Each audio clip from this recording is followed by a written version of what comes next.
भारतीय संविधान में आज जो हम पढ़ेंगे वो है हमारा राष्ट्रपति। आर्टिकल 52 में दिया गया है, यानी हम आज का जो टॉपिक कवर करेंगे संघीय कार्यपालिका।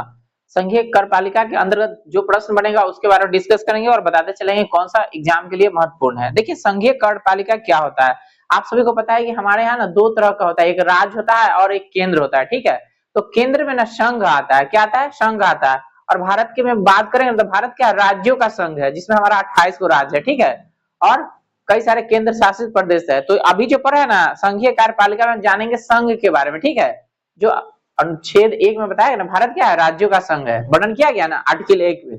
तो आज जो हम पढ़ेंगे यहाँ पे 52 के बारे में, यानी राष्ट्रपति, राष्ट्रपति के बारे में जो चर्चा किया गया 52 में। ठीक है, और संघ कार्यपालिका 53 में। तो देखिए किताब में क्या लिखा है इसके बारे में, पता है राष्ट्र भारतीय संघ की कार्यपालिका शक्ति ना राष्ट्रपति के हाथों में होती है, यानी कि राष्ट्रपति के हाथ में ना निहित होती है। निहित समझ रहे हैं, यानी भारत का पहला व्यक्ति कौन होता है, राष्ट्रपति होता है। भारत का पहला व्यक्ति कौन होता है, राष्ट्रपति। अब वर्तमान में कौन है, द्रौपदी मुर्मू। ठीक है, तो वर्तमान में हमारे कार्यपालिका की पूरी शक्ति, समस्त शक्ति किसके पास है, राष्ट्रपति के पास। और राष्ट्रपति ही ना हमारे देश के ना प्रथम नागरिक होते हैं, समझ गए।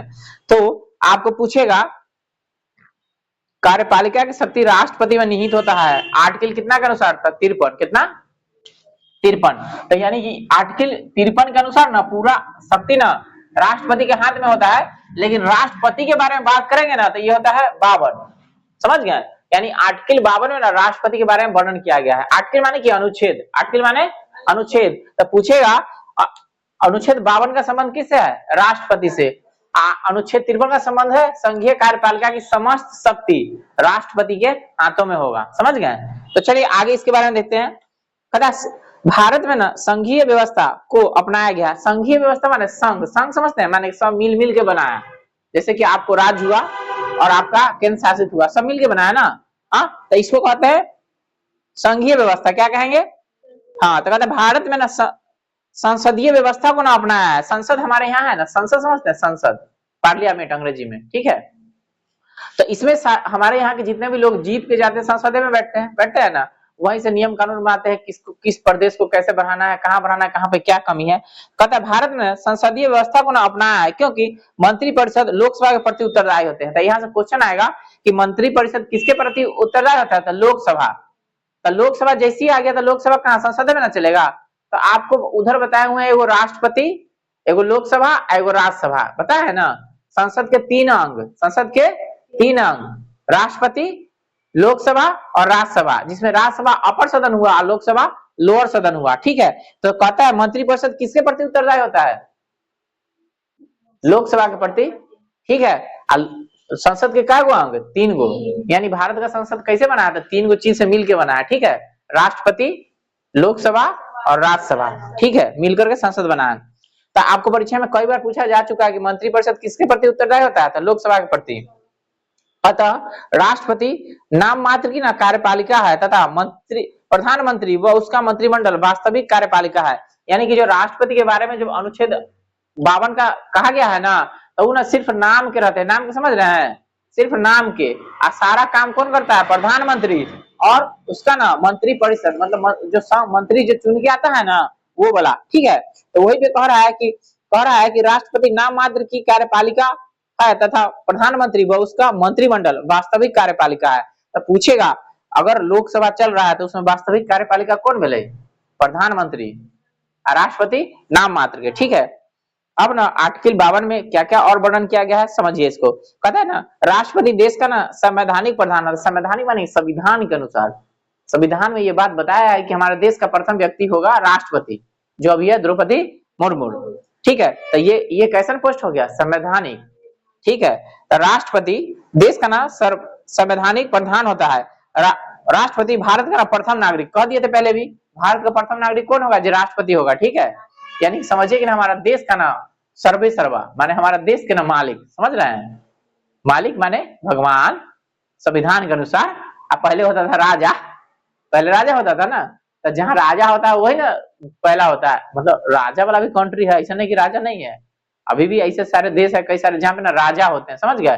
राजा ही सबसे मेन होता है वहां का, तो अपने तो मेन कथी हो गया, राष्ट्रपति नाम मात्र के। ठीक है, कहता है राष्ट्रपति पद की योग्यता, अब राष्ट्रपति बनेगा तो पद की कोई योग्यता होना चाहिए ना। तो कहता है संविधान के अनुच्छेद 58 में के अनुसार कोई भी व्यक्ति राष्ट्रपति होने के योग्य तब है जब वह भारत का नागरिक हो। कहाँ का? और उसका उम्र ना 35 वर्ष हो चुका हो। कितना? 35 वर्ष, यानी 35 वर्ष से छोटा है तो राष्ट्रपति नहीं बनेगा। ठीक है। लोकसभा का सदस्य निर्वाचन किए जाने योग्य हो, यानी कि लोकसभा के जो सदस्य चुनाता है ना, और उसकी जो योग्यता होती है ना वो उसके पास हो।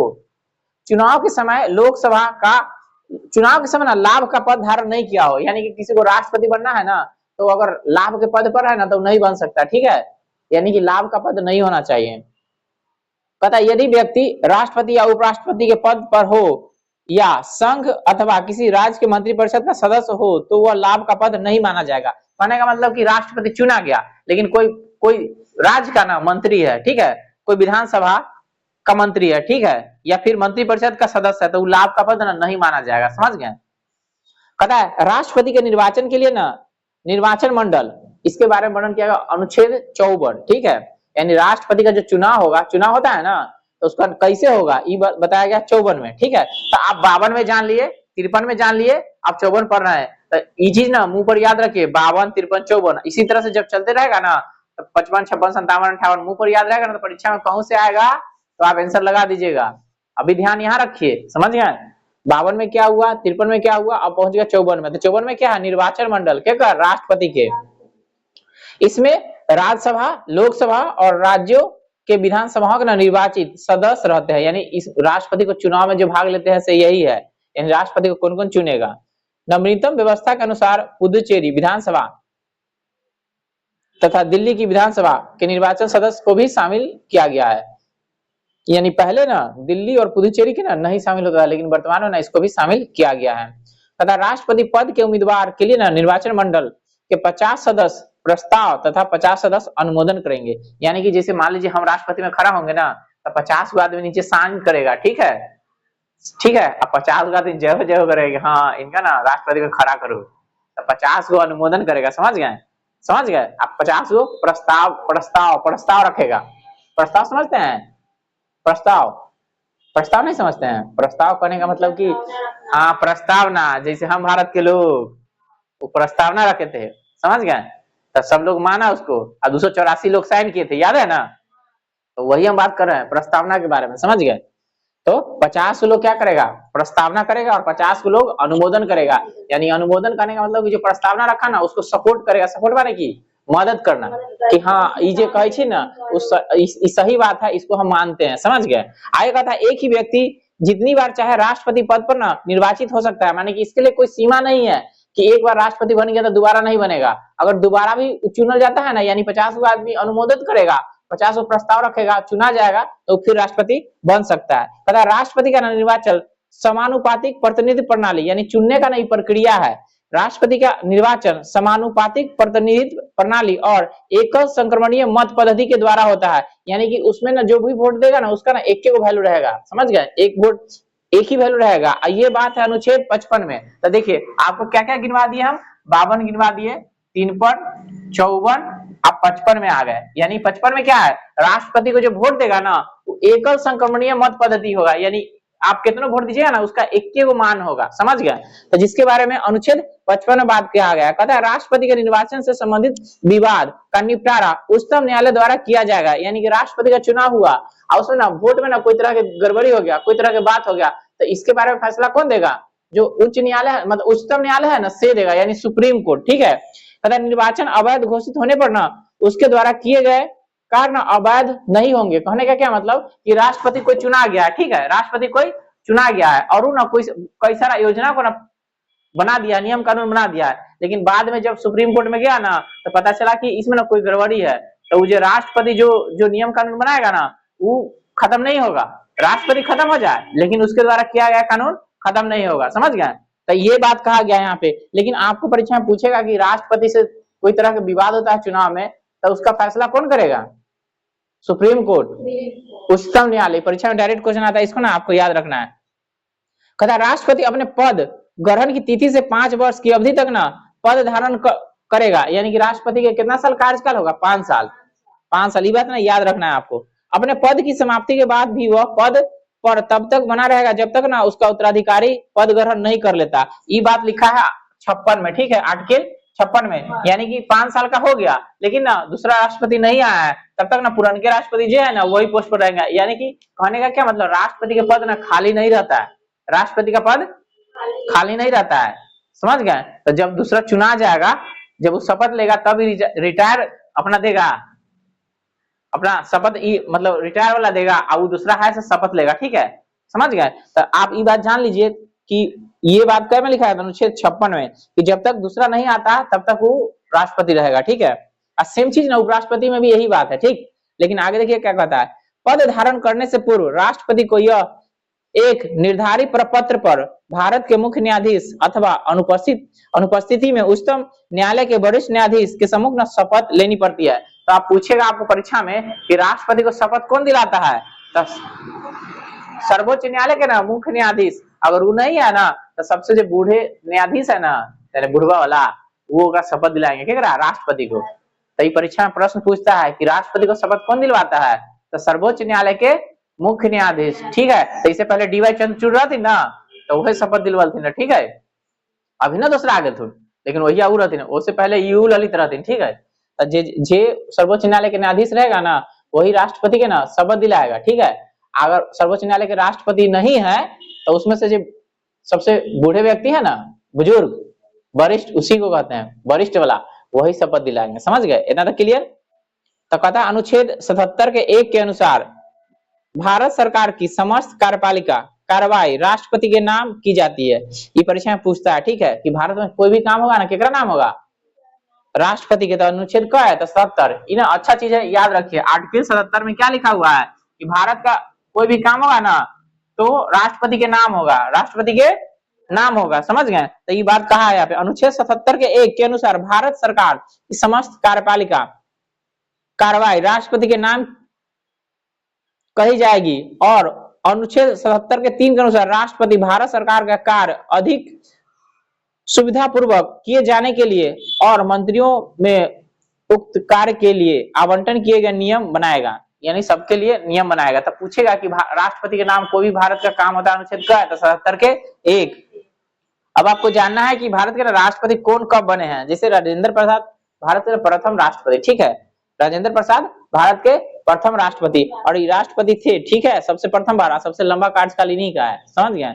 उसके बाद एस राधा कृष्णन, उसके बाद जाकिर हुसैन, उसके बाद बीवी गिरी, उसके बाद फखरुद्दीन अली अहमद, नीलम संजीव रेड्डी, ज्ञानी जैल सिंह, आर वेंकटरमन, डॉक्टर शंकर दयाल शर्मा, के आर नारायणन, एपीजे अब्दुल कलाम। यह एकमात्र व्यक्ति जो वैज्ञानिक थे, ठीक है, मिसाइल मैन के नाम से जाना जाते हैं, ठीक है, वैज्ञानिक है। प्रतिभा पाटिल, प्रणब मुखर्जी, रामनाथ कोविंद और द्रौपदी मुर्मू जो अभी है, ठीक है। तो द्रौपदी मुर्मू ये ना एसटी है, समझ गए, आदिवासी क्षेत्र से बिलोंग करते हैं। तो भारत का पहला महिला राष्ट्रपति जो आदिवासी क्षेत्र से बिलोंग करती है द्रौपदी मुर्मू है। लेकिन कहेगा भारत का पहला महिला राष्ट्रपति तो प्रतिभा पाटिल, इसे पहले महिला बनल है वो प्रतिभा पाटिल, ठीक है।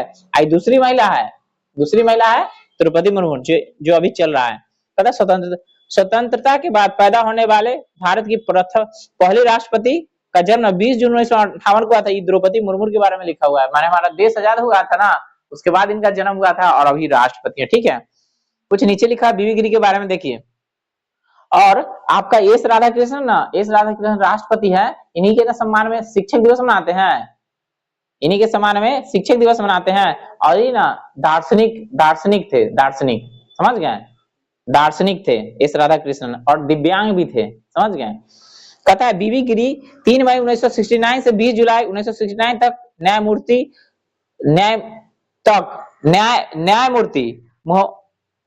उसके बाद मोहम्मद हिदायतुल्लाह 20 जुलाई से 1969 से 24 अगस्त 1969 तक, एवं बीडी जत्ती 11 फरवरी 1970 से 25 जुलाई 1970 तक कार्यवाहक राष्ट्रपति के पद धारण किया है। यानी कि कार्यवाहक राष्ट्रपति बनने वाले 3 गो व्यक्ति थे, ठीक है।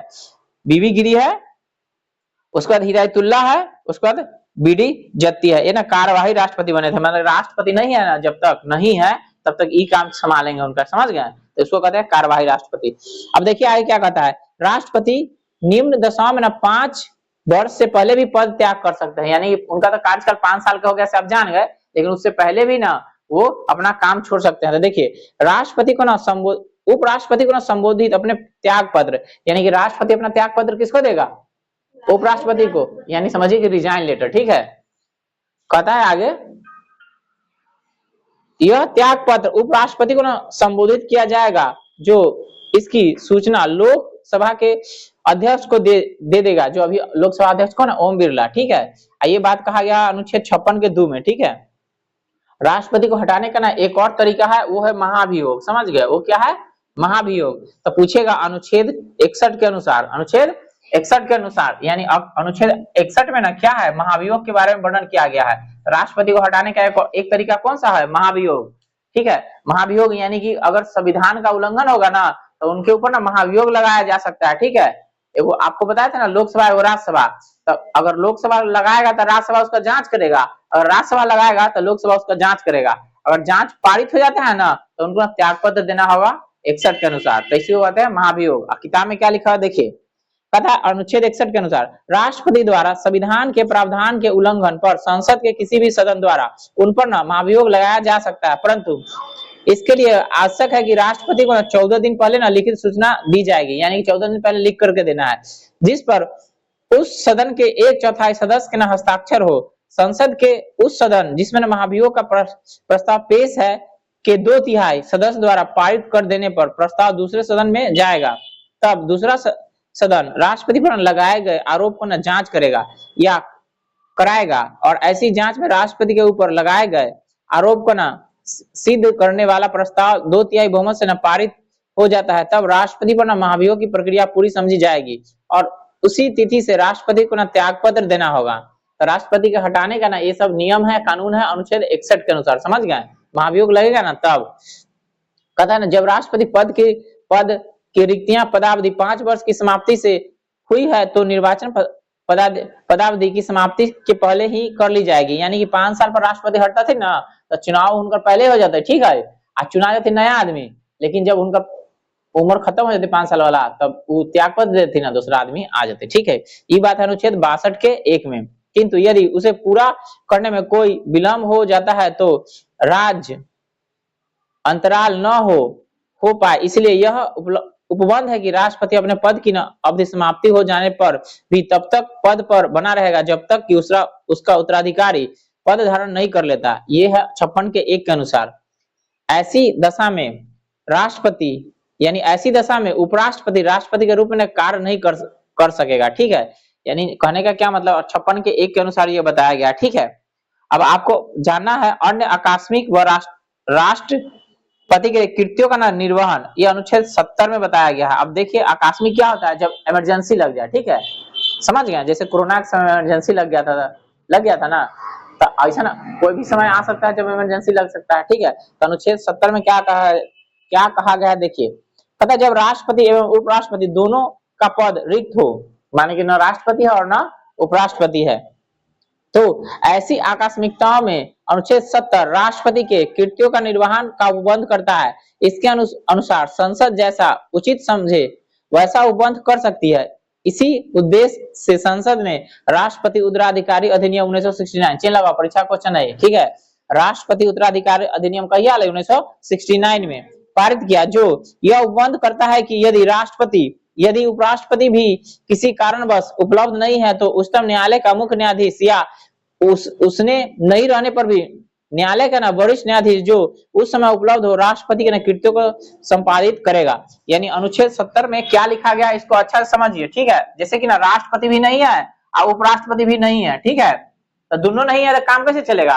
तो काम ऐसे चलेगा कि जो आपको सुप्रीम कोर्ट है ना, उसका जो मेन जज है ना, राष्ट्रपति का काम करेगा। समझ गए? अगर राष्ट्रपति का काम करने के लिए सुप्रीम कोर्ट के मेन जज भी नहीं है ना, तो उसमें जो बुढ़ाऊ होंगे ना, सबसे बूढ़े वाले वरिष्ठ नागरिक, उसमें के किसमें के सुप्रीम कोर्ट में के सबसे बूढ़े न्यायाधीश, वो ना राष्ट्रपति का काम संभालेंगे। ठीक है, तो ऐसा हो सकता है ना कि राष्ट्रपति भी बाहर गेले, उपराष्ट्रपति भी बाहर गेले। ठीक है, और सर्वोच्च न्यायालय के न्यायाधीश भी बाहर गेले, तो उसमें से जो बूढ़े व्यक्ति होंगे ना, जब सीनियर वाला सुप्रीम कोर्ट के, वो ना राष्ट्रपति के काम संभालेंगे और देश का ना सारा जिम्मेवारी उनके पास रहेगा। अब राष्ट्रपति के वेतन भत्ते जो भी है ना, हम अगले वीडियो में देखेंगे और जानेंगे यहाँ से आपके लिए क्या महत्वपूर्ण बातें बनता है, क्या एग्जाम के लिए क्वेश्चन बनता है। ठीक है।